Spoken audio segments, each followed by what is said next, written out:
Welcome to episode 70 of the Half Point Per Podcast. I'm your host, Evan Riggs, joined as always by my co-host, Dalton Willie, and our producer, Johnny Pham, is off boondoggling it in New York City. Must be nice. Shout out, Johnny. So it's just us tonight. Dalton, first of all, before we jump into our NFL draft winners and losers, which is the sole subject of this show, how are you doing on this incredibly hot Kansas City spring evening? Well, like we talked about earlier, it's been incredibly miserable. I have no air conditioning today, so my apartment's incredibly hot. Could say that the takes that we're about to fire off might be even hotter, but I'm a little I don't know. worried. I don't know if I have any real hot takes today, but I guess I'll let other people be the judge of that one. Yeah, well, I do think there's going to be a specific city that's going to be very upset with our takes today for the winners and especially for the losers on this podcast. Yes, if we have a major Chicago audience, that could be a problem, but something tells me we probably don't. But we have NFL draft winners, NFL draft losers. And now I don't know. I guess I do know how you format this because we have one same loser. This could be a rookie, or this could be a situation that was impacted for the surrounding guys negatively for them by the arrival of a theoretically better rookie. And I know you did 2 each. I have 3 each to see if we can try not to overlap and we can kind of go together on the Bears. And we should just lead with that because everyone knows that's where we're starting at this point with the thumbnail if you're watching, and now with the intro. But Dalton, anything else you want to add before we get started? I know you had an AJ Brown prop that you were fired up about 20 minutes ago. Yeah, why don't we wait till we get to winners to talk about that one?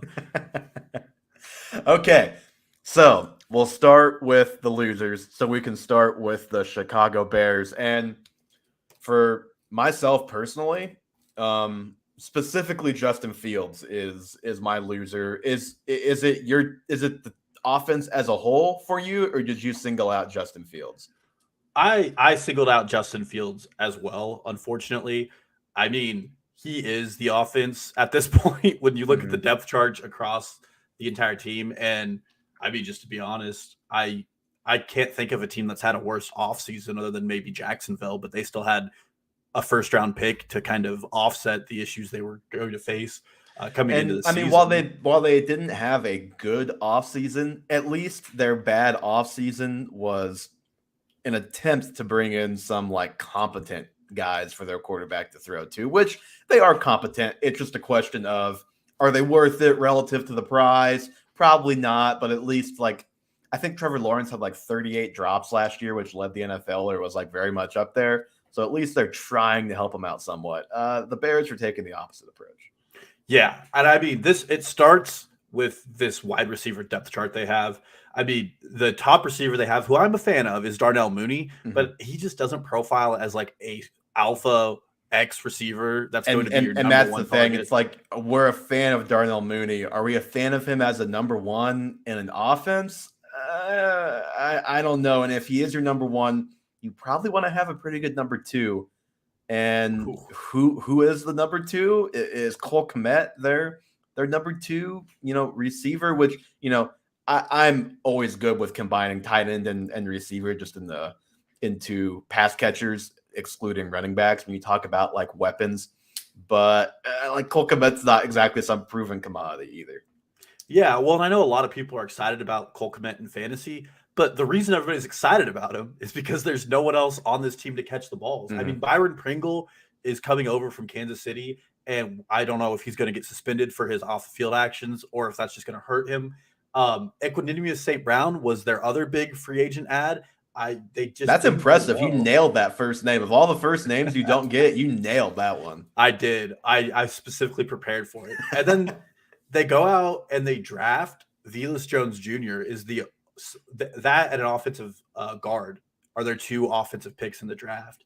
And they took a couple of offensive tackles, I think, or maybe they're listed as tackles, but one of them's a guard. I don't know. But they're in the 5th and 6th rounds, so they're not investing heavy on that side. And Velus Jones was a 3rd round pick, but I think it was kind of a surprise that he went where he did. It was, and I mean, everybody has profiled him as a return specialist, which it's fine. But when you're looking at the weapons they have, him and St. Brown kind of profiles the same player. They're going to run the deep ball. They're going to be the guys who run all your fly routes.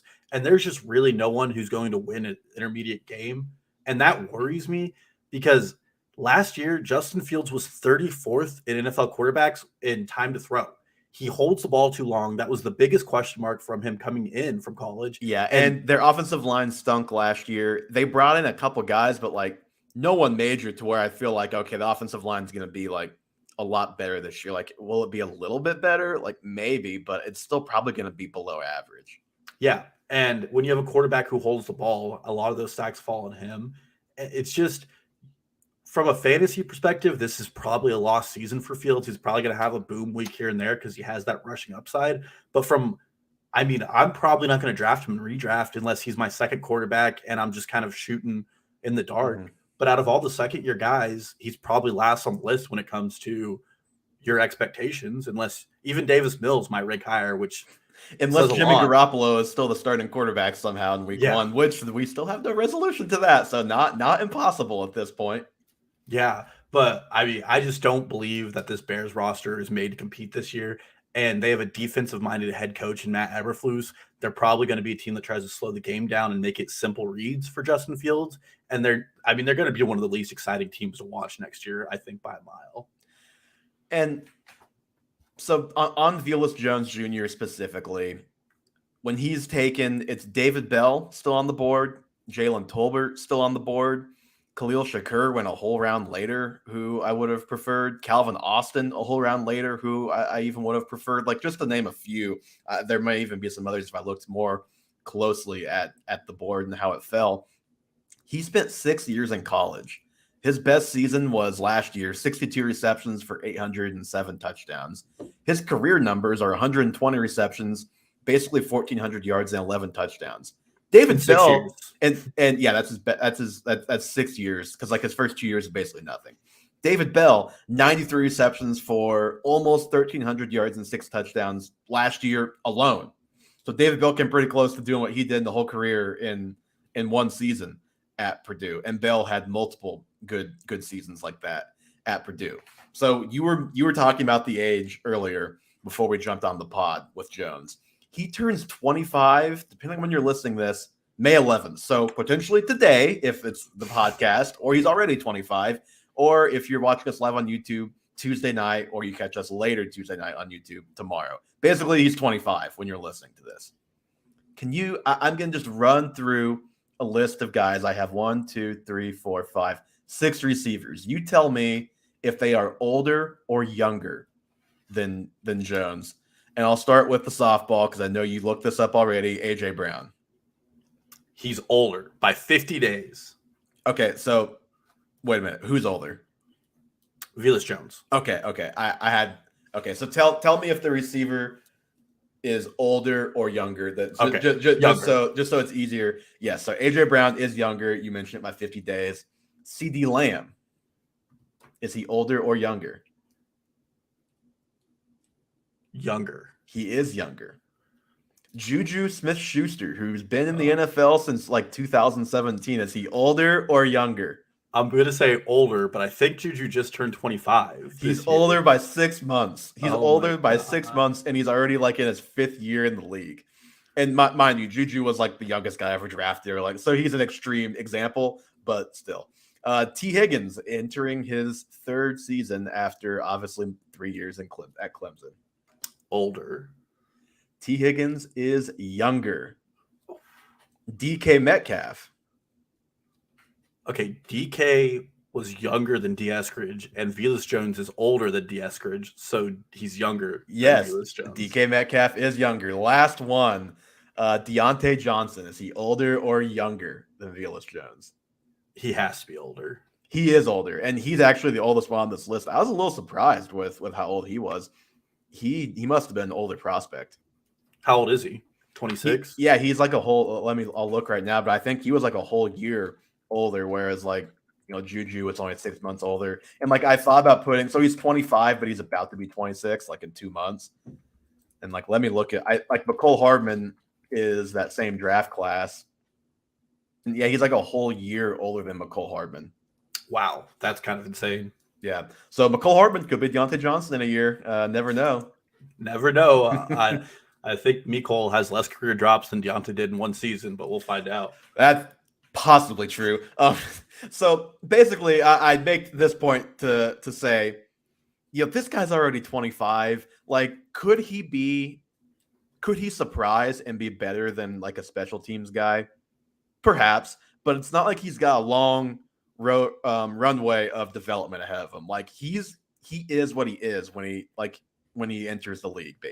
He basically has like a 4-year window, and he was a guy that didn't do a whole lot in college until his last year or two. So I just find it unlikely he's really going to do that. Quite frankly, the Bears have done nothing to help Fields on the field this year. They are so clearly, you say you're punting the year for Fields. I think the Bears are punting this year in general and looking ahead to 2023, which, you know what, like from an organization standpoint, I can't say it's a terrible strategy, although you don't want to destroy the kid before you're ready to be good. You want to at least like give him something to work with. Like Byron Pringle may be their second pass catcher. It's either him or Kmet. Like he wasn't even good enough to be the wide receiver 3 that was reliable week to week in Kansas City with Tyreek Hill and Travis Kelce taking all of the attention. Like he had his moments, but man, I just think it's going to be pretty brutal from a personnel perspective on offense. And I'm not looking forward to having anybody on the Bears. I think the only guy, Dave Montgomery you want at cost because I don't think it's going to be that high.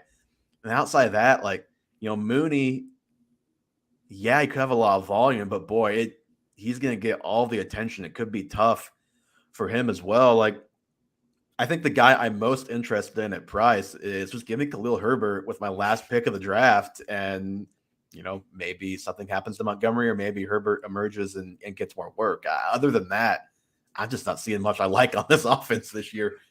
No, I mean, me neither. I mean, Herbert, a guy you and I both like. The other one I would probably take at cost is Cole Kmet. Cole Kmet too, yeah. He's a 15th round pick, and it's just you drop him if he doesn't do well. Mm-hmm. But I don't want any significant investments in this team from a fantasy perspective, and I don't want any particular investments in watching this team for 17 games. It's going to be a very bad year in the city of Chicago, and even if Eberflus is a defensive-minded coach, it's just going to be ugly games. I think they're going to grind a lot of the game out. Mm-hmm. So, okay, give me your second loser now. So my second loser is my former darling, Austin Ekeler. So interesting. I love Austin Ekeler as a player, still do. One thing I want to get ahead of this, which is one of the reasons he's on this list. I think that he is being significantly overdrafted. Last season, Austin Ekeler had 20 total touchdowns, and out of the last 10 seasons of running backs finishing in the top 5, he's 4th in the NFL in fantasy points accounted for by touchdowns. So he has a lot of touchdown regression coming. Or just if you look at his individual career, it's like a career high in touchdowns by a lot. And he even had a pretty good touchdown season, not last year, but the year before. So basically 3 seasons ago, when he had a great year and Melvin Gordon was still there. So he'd already had a pretty good touchdown season, and last year blew that out of the water.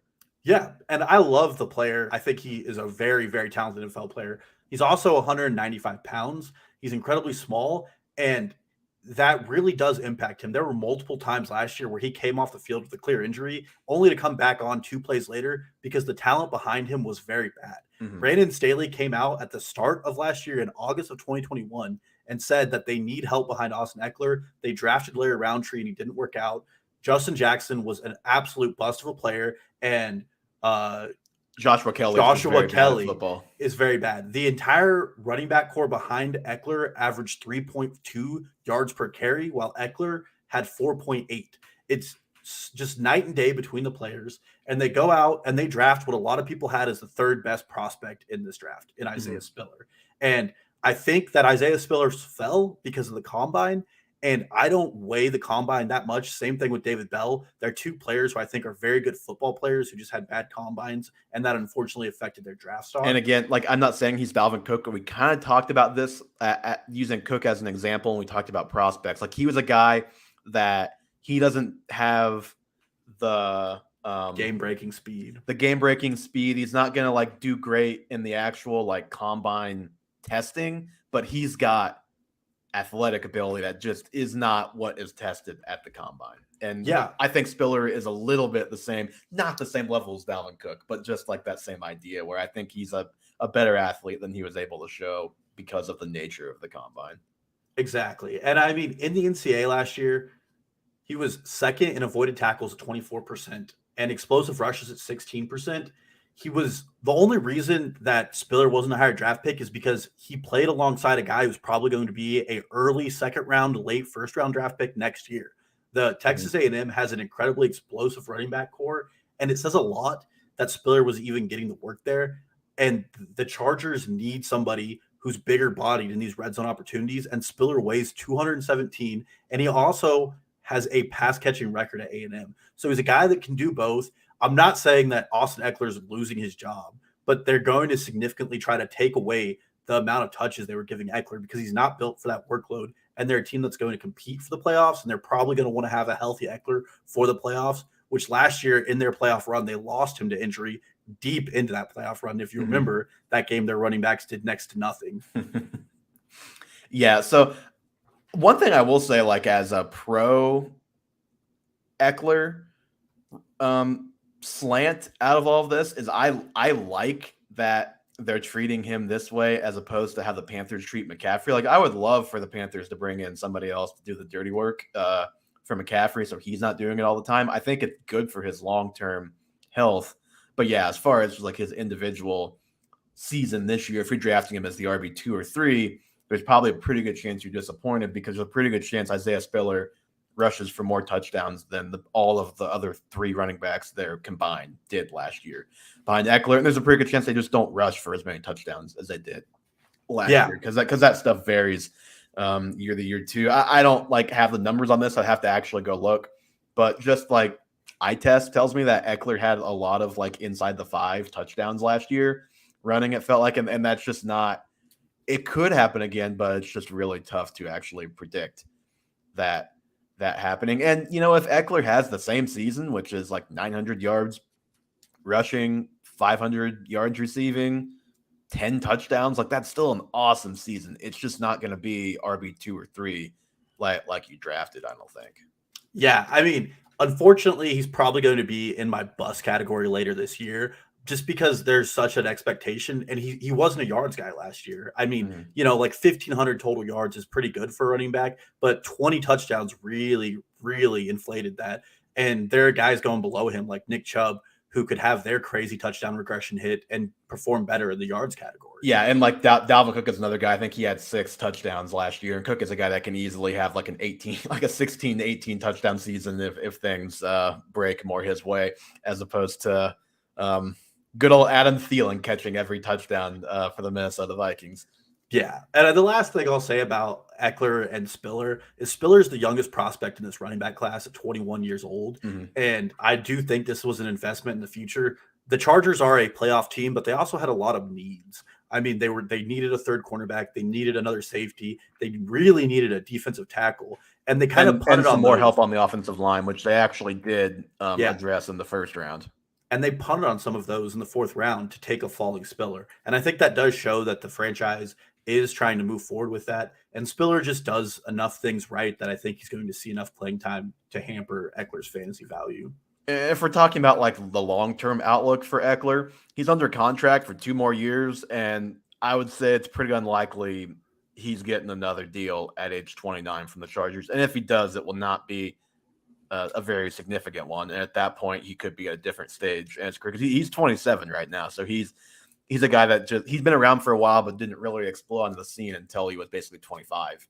Yeah, and we just saw his backfield mate, go for 1 year, $3 million back to Denver. So at the age 29. Yeah, and I'm not saying this is going to happen, but his dead cap is only $1.5 million next year if he gets cut. So like if the bottom falls out this year and like injuries and things just go terribly, like it's not they're not financially strapped if they cut him by any means. It's pretty easy to do, and they just invested in the next guy there. So just a lot to consider with Ekeler if you're thinking like long term and dynasty. And I think short term this year too. I think you're right. Just by virtue of regression, he was already going to be tough to repeat this year, and then they bring in a guy who could potentially steal touchdowns. I'm gonna go with the other obvious loser. So I had two more. I just want to say the name of the third one. I won't give the whole explanation. Like I said, I had three just in case we had both of them overlap. Jameson Williams, there's no way he would have been drafted 110 in any rookie draft had he gone most other places, but he did. And he went 110 in our rookie league. I've seen him like in mock drafts fall in the like 1-7 the 110 range, and that was a guy who I would have like taken at 1-3, just like not knowing team. I think long term, like I'm still pretty interested. Obviously, I still love him, but it's just that is probably one of the worst spots that he could have gone to. But the guy that's the very obvious loser from the NFL draft is Michael Carter. As someone who has Carter in Dynasty, I always expected them to bring in somebody else, either this offseason or next. I was never one that, like, you look at Dynasty ranks that had Carter like 14, like 15, even a little bit higher. I was never like quite that all in because he's a littler guy, and he's not like an elite player like an Ekeler, like a McCaffrey. And even Kamara's bigger, but like Kamara's like the same type of running back, pass catcher first, and a good runner. I just was hopeful it wasn't going to be a Breece Hall or a Kenneth Walker. You would rather it be like the Brian Robinson, or like even if they signed Melvin Gordon, just somebody like that. Breece Hall is a guy that he's the number one overall pick in a lot of dynasty drafts for a reason. He has a super high ceiling. He could easily. We look up in 3 years and he's like a 3, even in 2 years, even this year. I mean, who knows? We could look up pretty quickly and he's a 3-down back and like a workhorse and really awesome. I think it's probably not going to be that extreme. I think Carter's still going to be a factor, but like I did very much preliminary ranks before the NFL draft of running backs, and Carter was like around like RB 20, 21. I think if I redid them, which I will before next week, which next week will be our ranking show, he'd be more like around RB 30. So he drops, 10 spots, which takes him from low end RB2 to low end flex, and that definitely matters. He already had pretty big questions, I think, Carter, coming into this season. His best games when he was used a lot as a pass catcher, which is how he should be used. That was none of that came with Zach Wilson, basically. So there is the question of, okay, can Zach Wilson actually dump it down to Michael Carter? Will he? Like, is that going to be part of their offense with Zach Wilson at quarterback? We hope so, but we just haven't seen it yet. And then you just have the question of, are the Jets going to be any good? Because it's just hard to make a living if you're a pretty good player on a terrible team. Like, Carter's good, but not good enough to overcome situation. Now you throw Breece Hall into that. And so now the concern is, are they still going to be terrible? And is he going to have even less volume than we thought? If you want to look at the optimistic lens, he could easily be a high reception guy, get those high value targets, and be a lot more efficient. And he was never, like, outside of like 2 games, he was never a workhorse back last year for them, whether it was Tevin Coleman or, God, I can't remember who else. Ty Johnson. Like, there was always somebody else, and Carter pretty consistently produced like pretty solid games and had a couple great games when he was the guy. So, like, I could see Carter out producing the rank, but I just think his upside is definitely capped at this point, and there's some downside if the team is pretty bad. But I'm not ready to like bury Michael Carter like I think some people are. What do you think? Yeah, I mean, definitely a clear loser. A little upsetting from a dynasty perspective to see a team back-to-back years invest second-round picks and running backs. It does suck. It's like, if Michael Carter and Breece Hall were on like separate teams who both needed running backs and had bad running backs, like those are 2 top 20 running backs. Yeah. Well, and just from an organizational standpoint, I think the Jets probably shouldn't do that when it comes to those investments. Yeah. But Carter clearly is a loser. I mean, he's not going to be getting that every down work that you kind of hope his ceiling could attain. Mm-hmm. The other issue is they also drafted Garrett Wilson, which isn't a direct detriment, but it's just more mouths to feed on an offense that was already kind of busy. And yeah, but that could go both ways. It's like, well, maybe Garrett Wilson is awesome and they're actually getting first downs, and Carter's getting more touches because they're actually running more plays. So, it's hard to really know which way that'll go. It could be either potential outcome. Yeah, well, and this Jets offense is going to be exciting to watch, mostly because we don't know what we're getting, and maybe Zach Wilson turns out to be above average to manageable as a quarterback and can kind of sustain himself because he has the pieces around him, which is the best case here. But really, when it comes to, rostering the second receiving back on a team, you either want them to be on a bad team, which the Jets very well could be, or you want them to be on a team that scores a lot so they get more opportunities. I think that there's still upside here. The upside's probably looking more like what we've seen with J.D. McKissick or what people are hoping James Cook is going to be in a player who is getting significant touches and is one injury away from a every down workhorse role some of the season. Still a very, very high-end handcuff and still a guy who you need to be drafting and redraft. I think he probably falls into like the 9th and 10th round where around like Ramondre Stevenson's and those types of players. But I think he's one of the more high-end handcuffs in the NFL because he has a clear-cut lead role and he still provides you some flex value week to week. Yeah, I was going to say until we see Breece Hall like fully take over, which again, I think we're probably going to see like a 70-30. That's my guess at some point. It may not start out that way. I think we'll get there. I think if you're looking at this as a negative for Breece, I would say it is slightly, but also like name more than like 5 backfields in the NFL that aren't some kind of committee at this point. So he was always going to have somebody else. You just hoped it maybe wasn't somebody quite as, I don't know if I even want to say good, but as promising of a player as Carter potentially is. But even just looking back at last year, Carter he had less than 200 touches total. Like he could what if he played 14 games, so that brings it down a little bit too, but every running back basically 14 games at the best for the most part. 147 rushes, 36 receptions. You could probably see more receptions, fewer rushes. Like and he only had 4 touchdowns last year, so he wasn't carried by touchdowns by any means. Like I still think he's a loser because he lost the upside that he could have, but this is also me circling back and saying I've seen him get running back 40 in ranks, and I think it's real hard to get him that low because it just gets real thin once you get past basically 22 in the ranks. Well, and there's this is still the same front office and coaching staff that invested in Michael Carter-Williams. They still have a vision for him. You keep calling him Carter. You call him Carter-Williams in text. Oh my gosh, too. That's a terrible basketball player. That is a terrible basketball player. Can't shoot. But yeah, I mean, one thing I would have loved to have seen Kenneth Walker go here because then I would have penciled in Carter for even more receptions. That would have been the ideal scenario. As far as Breece Hall goes, just as an aside, there are better landing spots, but I think the guy's going to ball out wherever he goes. Mm-hmm.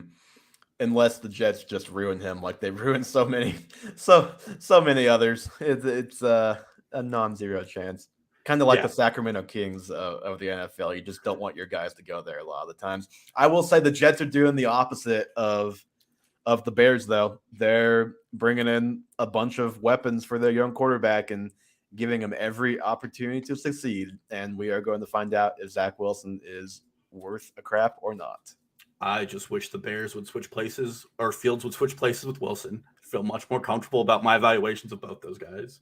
That's how it should have been, either Lance or Fields as the Jets quarterback at number 2, but it is what it is. All right, Dalton, let's move to more positive vibes here to close out the show. We've each got 2 winners. Why don't you go ahead and start us off?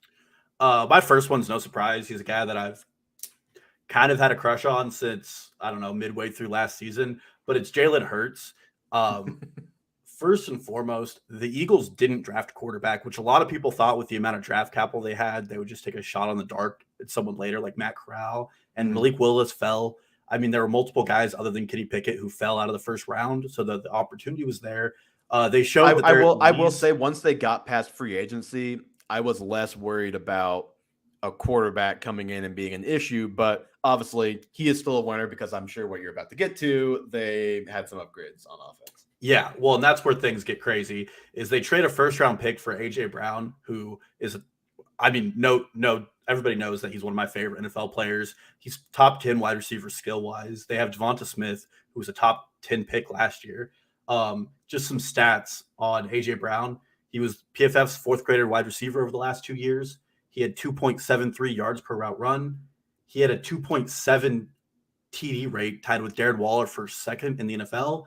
and he had a 28.4 target percent on press coverage. He beats every coverage he sees. He is great at yards after the catch, and he's come from an offense where he doesn't see a ton of looks, an offense that runs more than it passes. And Jalen Hurts now has 2 or maybe even 3 premier pass catchers if you count Dallas Goedert, and has the rushing upside that we saw last year that until his injury propelled him all the way to QB2.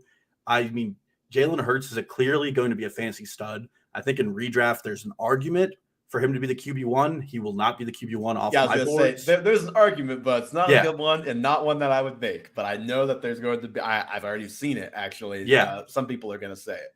I do think he slots in the top 6. I wouldn't put him top 5, but he definitely has that ceiling where QB1 is really in his range of outcomes now.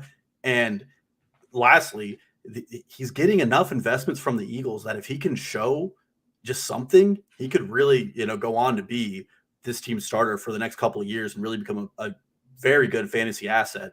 And I'm excited for him. AJ Brown, I mean, I think it's a pretty 1-to-1 move. There's I think tons AJ of better Brown, places. I think AJ Brown is a slight downgrade, but just like slight. Like I think when I did my receiver ranks, I think I had him at 10. I told you I would have had him like at 7 or 8 before that. Yeah. So like very slight.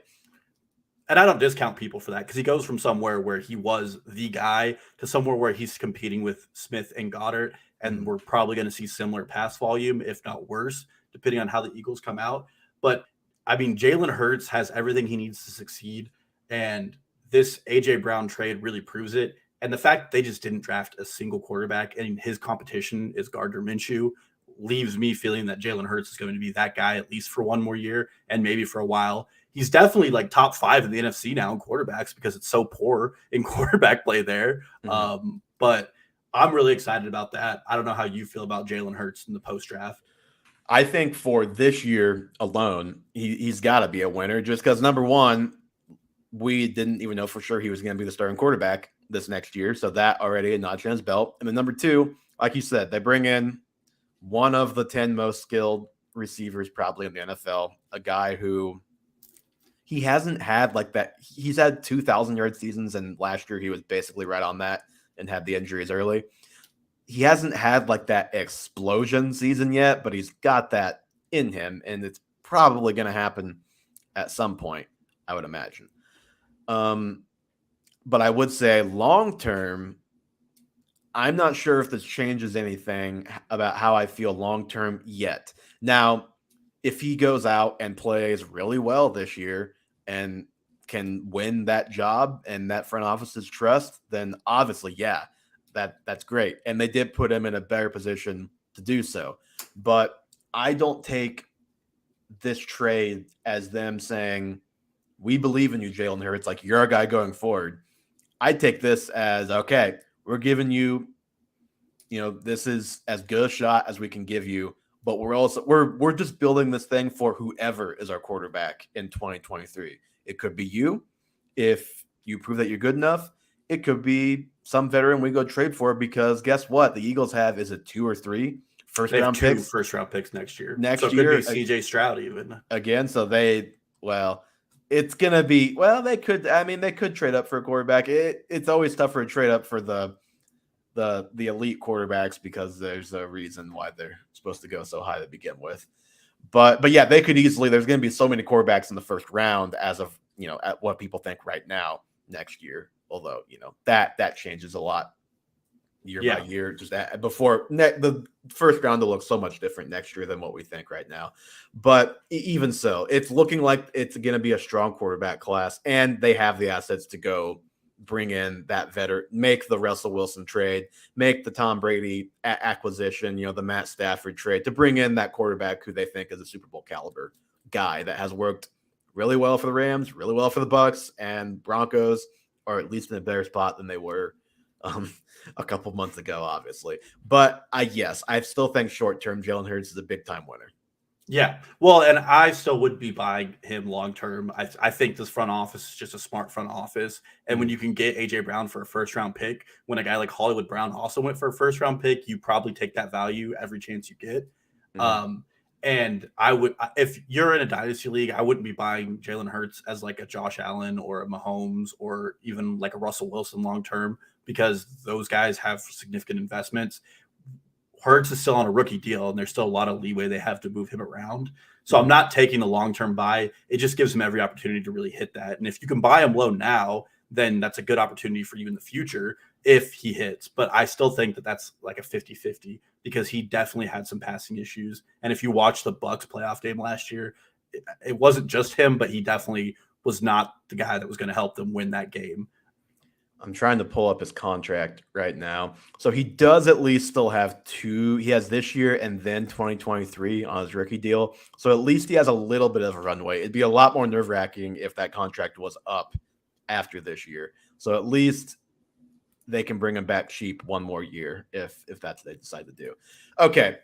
I decided to go with an actual rookie on here. I think Dameon Pierce is a pretty significant winner, which sounds weird. Sounds weird saying a guy that goes to the Texans is a winner. Like you wouldn't think that's what you want, but just following ADPs for rookie drafts all spring and then comparing to where I'm seeing him go in mock drafts and our real draft, he went from a probably early to mid third round pick to an early to mid second round pick. And if you're in a league where people are really desperate for running back, like he's a guy that could maybe go at the end of first rounds of rookie drafts. Not saying I would do that necessarily, but like it'll happen in a league that someone's in who is listening to this. If you've ever seen a highlight of him as a college football player, he's the guy that's running like 10 yards after his helmet fell off and is still scoring a touchdown. Like this dude is tough.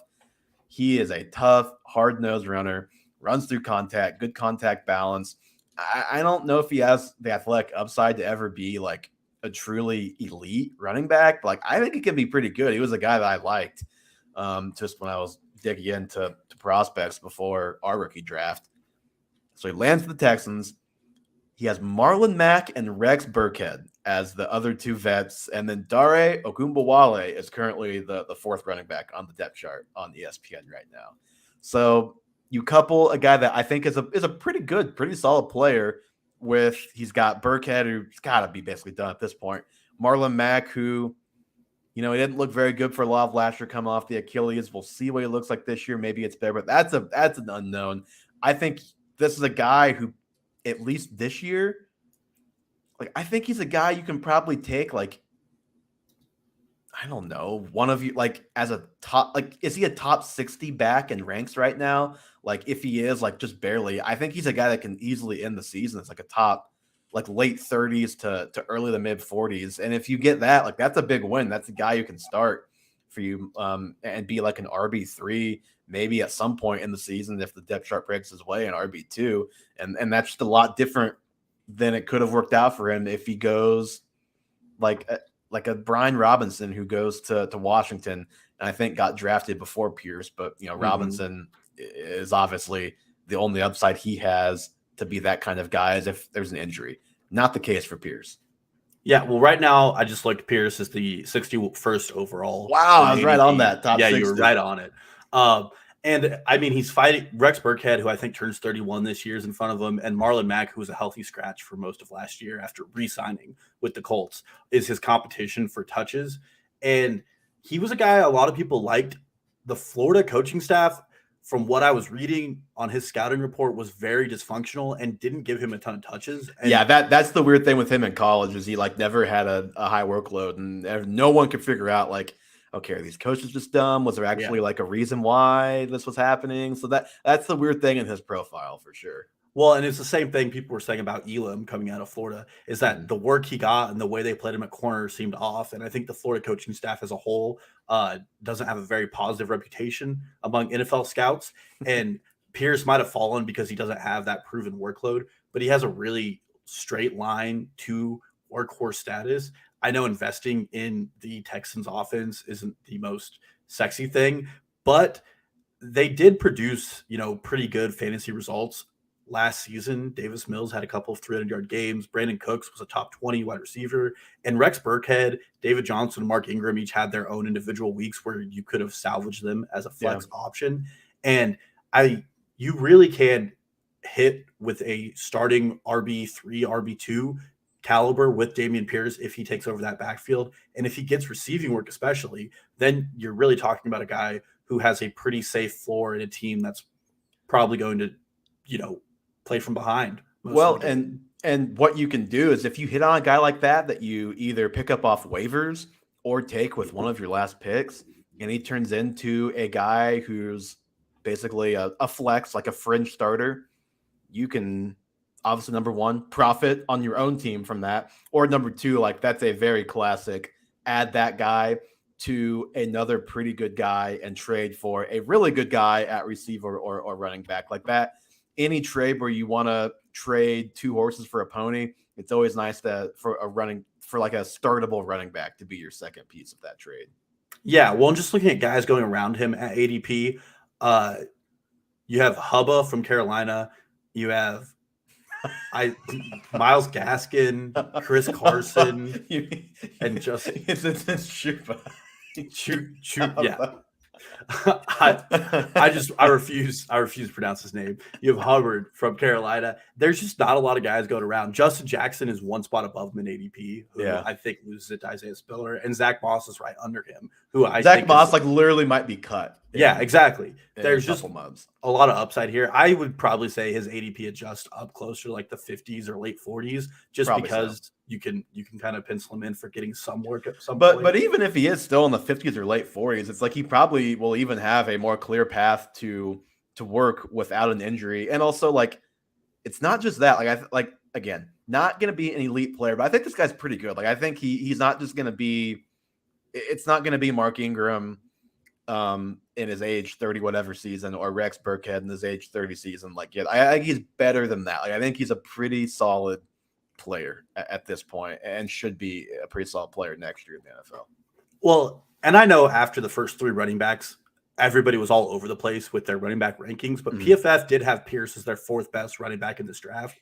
And they really highlighted his big playability and that he has that explosiveness in him. And if he can get into that second level even a couple of times this season, you could really, get a guy for pretty cheap and maybe sell him for a lot more. And he does play Jacksonville twice. So you definitely fantasy value in playing Jacksonville. Okay, Dalton, who's your last winner from the NFL draft? So I just kind of cheated here and went first round trades twice because my other winner is the other guy that was traded in the first round, and it's going to be Hollywood Brown. I just don't see I don't know how a player could not have a better upgrade when it comes to their style. I looked. Well, and also he's going to get 6 games as wide receiver 1 because DeAndre Hopkins is roiding up. Yeah, well, that starts it off. I don't know where Hopkins is at in his career, but last year we definitely saw a bit of a decline in his game. But you also do kind of worry about like a guy who's 29 going on 30 who was doing steroids. Like, oh, like, are we about to see a fall off from Hopkins here now that this is not happening for him anymore? Yeah. Will Fuller was never heard of again. But Arizona last season was 16th in pass rate over expectation, which isn't great, but Baltimore was 31st in the NFL in pass rate over expectation, and that includes when they were starting Tyler Huntley and passing the ball like crazy because they had no cornerbacks left on their depth chart. That's already going to be a net positive because we're going to see a bigger workload for Brown. When Baltimore was passing a lot with Lamar Jackson, he was a top 12 wide receiver. I mean, point blank, this situation he comes into, he can actually compete for that wide receiver 1 spot. Unlike in Baltimore where Andrews and I think even Bateman kind of outclassed him and fit the Baltimore playbook a little better. Last year in the red zone, Murray had 8.3 passing attempts. Lamar Jackson only had 5.1. Both those guys missed games, so I think that those are pretty good numbers we can focus on, that there's a better pass rate from Arizona. And I mean, just the eye test tells you Arizona throws the ball more. They don't want to run the ball as much. Yeah. Go ahead.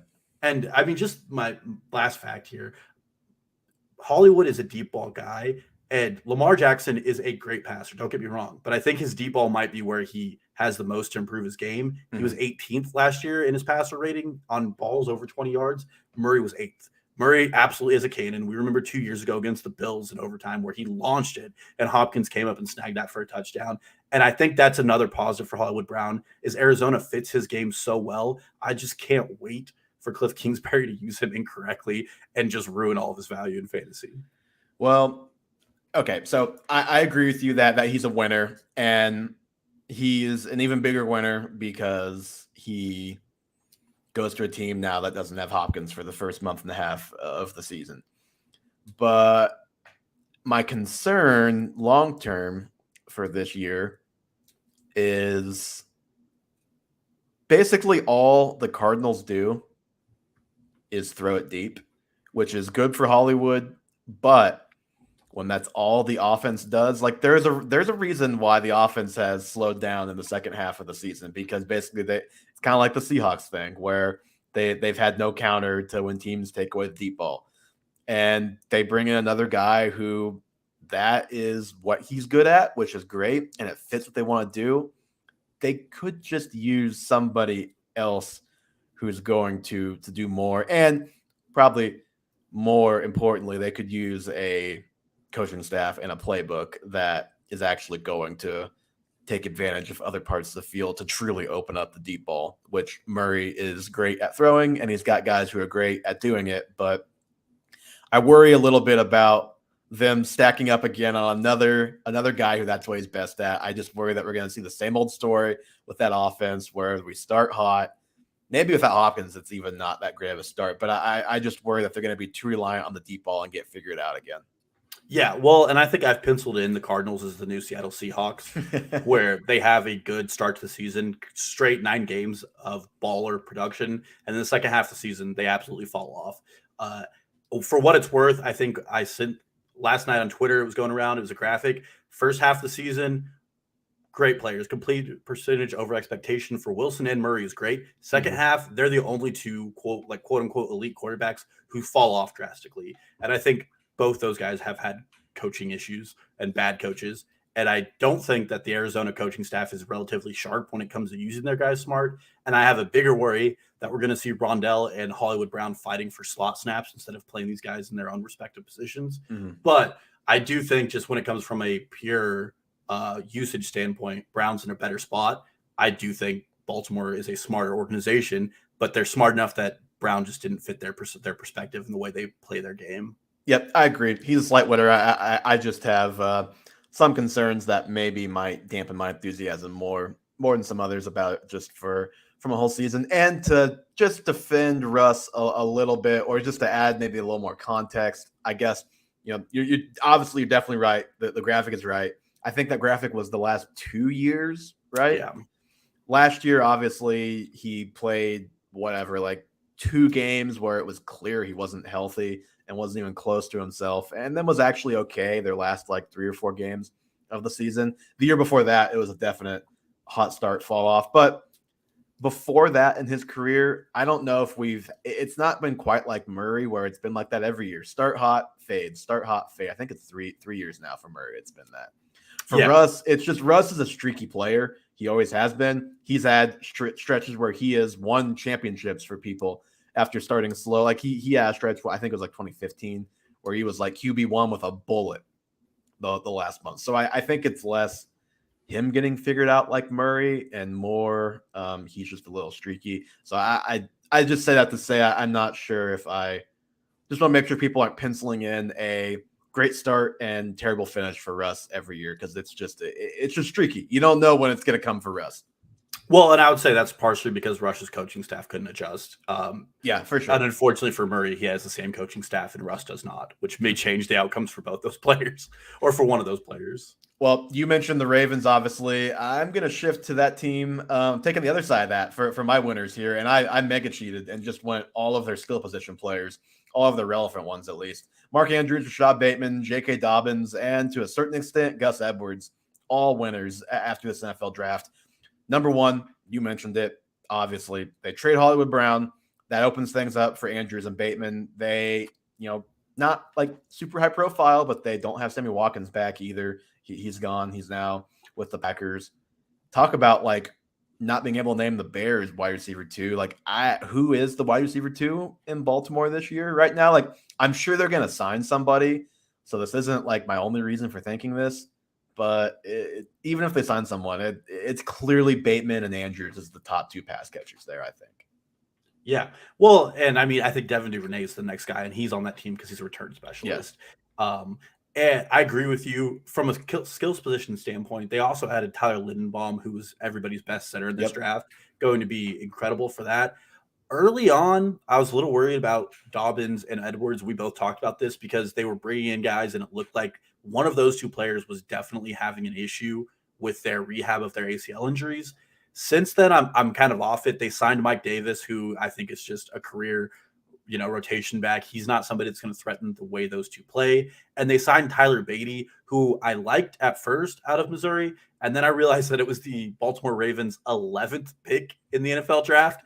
And that just they had like 7 fourth-round picks. Yeah, exactly. And so when you look at, how far down the line he was, I think he was just someone they're like, we could probably just use a running back in here. And they picked him up. So I'm not as big on him anymore either. And then there's they obviously signed Mike Davis today, who I think is probably just Gus Edwards insurance would be my guess. But yeah. So on the running backs, you're right. You mentioned it. They draft Beatty, who I think he's solid, but he's not threatening either of those top 2 guys if they're both healthy. They take Lindenbaum, who should help their running game, their power running game a lot, and just by virtue of both these running backs and Lamar hopefully being healthy this year, we should hopefully see a much different Ravens team just overall. Are they going to revert to a lot of 2 tight end stuff? Is there going to be a second tight end that's fantasy relevant there? 2 of their mid-round picks were tight ends. They took the kid from Coastal Carolina and the kid from Iowa State. So and if one of those guys is not relevant this year, they're going to bring in a veteran at receiver probably, but it's man, it just really highlights Bateman and Andrews as the top 2 guys. I think Bateman was already a favorite of mine before the Hollywood trade as far as being I think I'm probably going to rank him higher than consensus. I think his rank is probably going to be about what my rank would be now. He's going to get actual hype because of the clear opportunity, but he has the profile of, you mentioned it earlier with Mooney not having this, he has the profile of a true X, a true 1. That was his scouting report coming out of college last year. He was a draft favorite for a lot of people, and he just never really quite got off the ground last year, and most of it not his fault. He has the hamstring injury that knocks him out for 6 weeks to start the season last year. And then, it's a rookie. He's going to start slow like most rookies do. And he starts a little slow, maybe picks up a little bit, and Lamar gets hurt. Lamar plays 12 games, and only half of those are with Bateman, I think. And his other half of the season was catching passes from Tyler Huntley and whoever else was playing quarterback at various points of the season for the Ravens. So I think he's in for a pretty big jump. I did not have him inside my top 36. He would have been right outside there if I ranked further than that. But I think now he's going to be in that top 24, 28 range. And then Andrews, I think he's got an argument for tight end 1. That's what he was last year. No lower than tight end 3. And then you mentioned it with the running backs. There was definite concern. We didn't know with who. And we didn't even know if there was real concern. But just reading the tea leaves, we were concerned about the health of one of or both of those backs because they were maybe a Melvin Gordon destination. Oh, they were bringing in quite a few running backs for visits. It was okay, which one of these guys is not making a full recovery here, but you just feel a little more secure about at least J.K. Dobbins, which is the one that truly matters in this offense from a fantasy perspective. Edwards matters and is a startable running back, but Dobbins, if things are working and things are right, he's at worst a top 20 running back and potentially better than that. So I think they come out as winners because I am surprised that we made it to this point without them adding anybody of significance after what had been happening before this. Yeah, definitely crazy to see that. And just a quick moment of silence because our former RB1 was released and his tender revoked by the Ravens today. Tyson Williams is no longer on the Baltimore Ravens. His brief stint as RB1 from September of 2021 to September of 2021 is now over. I did get curious because I agree with you a lot that the Ravens skill positions are all winners. And in a way, I think Lamar Jackson's a winner because this indicates they're probably going to pass less and he might have to use his legs and get those highlight reel plays. So I looked up MVP odds for next year, and Lamar Jackson is at plus 2,500 for MVP odds with guys like Derek Carr, Kyler Murray, Jalen Hurts, Dak Prescott are in front of him. I think that is a clear gamble I am willing to take. I'm just saying, Kansas, let's go ahead and speed up this process here, and we can make that bet. I'm also before we get off here, if FanDuel would load for me, which clearly doesn't want to, I'm curious what the Ravens are to win that division, because I feel like obviously the Bengals are really awesome. The Browns are going to have Deshaun Watson. We don't know for how many games. It's not really breaking news, but it at least seems possible now that with the way things are going with that trial, that he's not even going to basically be on trial until after this season. And they're talking about that Goodell doesn't want to put him on the commissioner's exempt list, and he wouldn't get suspended before he has the trial. He doesn't want to act for the legal system. So, we may not see a suspension with Deshaun Watson at all this year, or we still could. That's very uncertain. The Ravens could be a print fest then. The Ravens might be, I think they'd be my bet to win that division. Well, right now on DraftKings, the Browns are the favorite at plus 175, then the Bengals at plus 200, then the Ravens at plus 225. Those are pretty good odds, I think, when it comes to betting for that. And I really, if we hear a Deshaun suspension, that'll change things. But it's still going to be the Bengals probably the favorite, and then the Browns are still going to be right there with Baltimore, unless it's a truly long suspension for Watson. So yeah, I think that's super interesting. And I think they almost made the playoffs last year, and just think about all of the guys they lost. They're gonna win that division, I think. And even if they don't, they're gonna make the playoffs. I saw a graphic. It's which non-playoff team is gonna make the playoffs? Ravens with a bullet. They're for sure getting in. They're just gonna take the Steelers' place that they somehow earned last year. Yeah, well, the Ravens were bad last year because of injuries. Yes.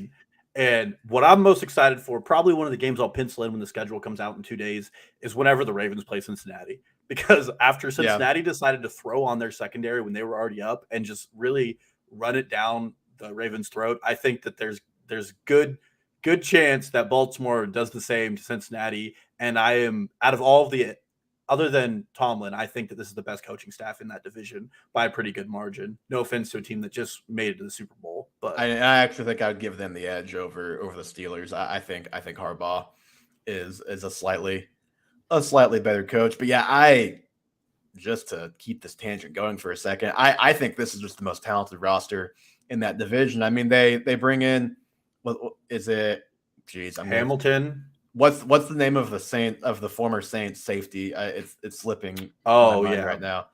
They bring in a Pro Bowl caliber safety, and then they draft the best safety in the draft, and then they draft the best center in the draft, and then they also have a bazillion 4th-round picks, and it's the Ravens. One or two of those guys is going to be really good next year. Well, they get both their corners back, Marcus Peters being one of them. They have a great pass rush. They're bringing guys back on the pass rush. And their actual cornerback one, Marlon Humphrey. Yep. Marlon Humphrey was injured a lot of last year too. So I mean, they basically anybody who was good got injured at some point on their team last year, and they still won 8 games, and they still had to lose 3 in a row to miss the playoffs. Yeah, no, huge fan of the Baltimore Ravens. I think they're definitely just some betting advice. I think they're very undervalued at this point, and I think that the market starts to correct closer to the season when we start really looking at rosters and seeing the training camp raves and reviews for teams like this.